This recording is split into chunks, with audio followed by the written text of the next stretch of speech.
us know. Eric Smith, you've got a follow-up. Go ahead, sir.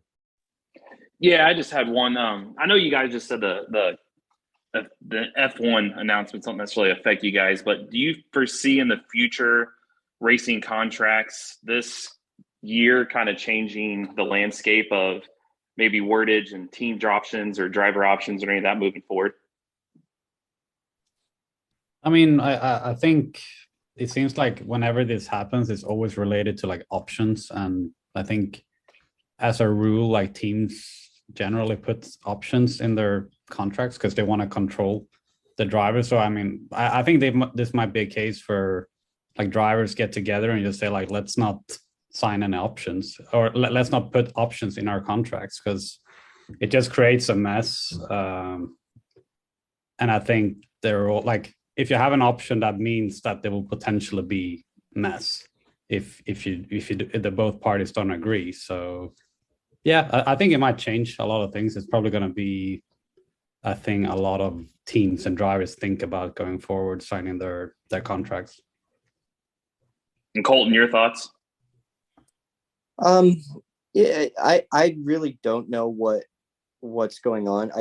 I can definitely tell you that there's three types of options, right? There's a driver option, a team option, and a mutual option in contracts. And like Alonso, he had a driver option, so he was the one in control of his future. You know, for me, I've had options in the past, but they've been team options, and I've had mutual options where we both have to agree on a price to pay me, how long to do it for, and whatnot. So it's a lot to digest. It definitely depends on what type of options you have, though. And I know NASCAR's got like a race team alliance. Do you foresee maybe IndyCar could drivers, like Felix, you mentioned, maybe the drivers all getting together and talking? Does there need to be some representation on the driver's side, maybe for future contracts? Because it seems like this language could get messy in future negotiations. Yeah, I mean, you know, whenever you sign a contract, you're always, I mean, first of all, you actually sign it, which is, you know, you're obliged to follow what it says. But I think also a lot of us, you know, we've all been there when you're young, maybe you don't have any money in your bank account, you have a deal going and it's very one-sided, but you still sign it because it's the best thing you can have. And I think in those cases, I remember when I came to Formula E, there was a lot of drivers who came up to me and they were like, hey, think about this, like you should definitely have this in your contract. And I was like, oh, I really appreciate that, because I didn't know anything. I never, you know, got paid to drive anything before that. So I remember I really appreciated it at the time, and it maybe got me out of like potential trouble. But yeah, I think at some point you kind of have to, like, it's definitely becoming a bit of an issue right now, and it's creating a lot of mess. So hopefully, you know, we can just get together as a community and like, hey, well, like, what's going on here?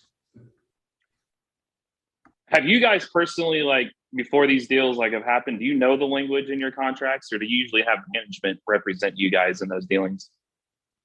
I read all my contracts. I know exactly every bit of it, when I'm allowed to talk, when I'm not, and whatnot. I think it's important. I think you have to.